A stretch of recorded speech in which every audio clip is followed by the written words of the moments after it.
Yo, WinCrease team, what's going on? It is Free Game Friday brought to you by WinCrease.com. I'm Extro.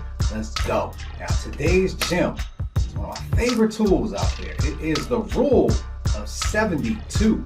Now, the Rule of 72 helps you understand how fast your money can double at what fixed interest rate or fixed rate of return.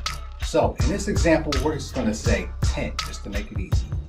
If you have a 10% return on your money, all you have to do is take 72 divided by 10, and that's going to give you a result in years. So in this example, 72 divided by 10 is going to equal 7.2 years. And if you invest and make a 10% return, your money will double in 7.2 years. So go ahead and play with that tool and see what you can come up with. And that is your Free Game Fridays. We are